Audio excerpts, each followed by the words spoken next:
What's happening, folks? Back with another reaction. Back with the first classical reaction post-classical days. Obviously, I was going to wait a couple weeks before I came back for another one, but it is time to do that, and we're going to listen to a one-off piece, though it comes from a larger set of compositions, which is to say, we're going to listen to some more Beethoven. We're going to listen to an overture, which is the overture for a score of incidental music he wrote for the play by Goethe called Egmont. And Egmont refers to, I think, a count from the Spanish Netherlands whose execution was a critical event in the eventual War of Independence of the Netherlands, throwing off Spanish dominion, and thus like part of the 80 Years' War, I think. I have not read the Goethe play, so I have no further context narratively, but this is an overture from Beethoven that I think is one of his most celebrated like single movement pieces. I think it's seen in the same light as the Coriolan, I don't know how you pronounce it, but it's another overture from the same time, I think a couple years earlier. This one, the Egmont overture, and the rest of the music for the play was written between 1809 and 1810, and I think it debuted in 1810, whereas the Coriolan was music he wrote from like 1806 to 1807, but they're often seen in the same light, and I think both of them are considered like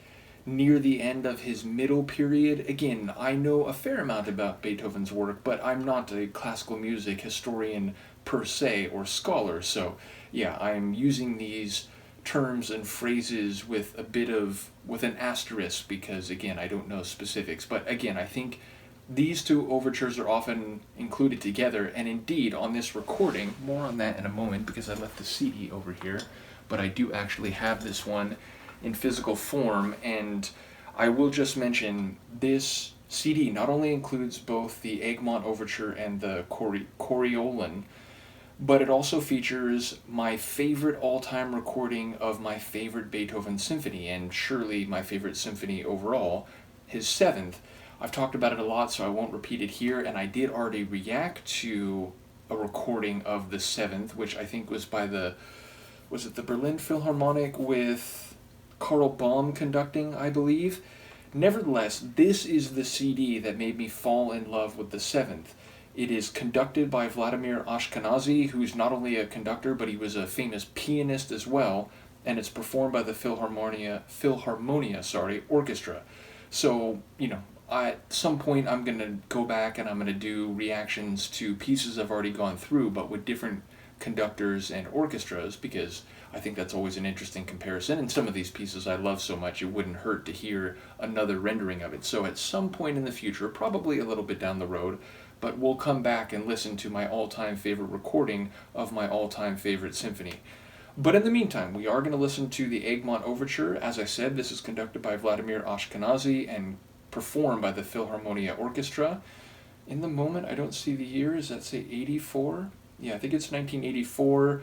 And yes, let's give it a listen. This is Ludwig van Beethoven's Egmont overture, part of a set of incidental music he did for a play by Goethe, and it is performed by the Philharmonia Orchestra and conducted by Vladimir Ashkenazy.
incredible. I think it's an amazing overture.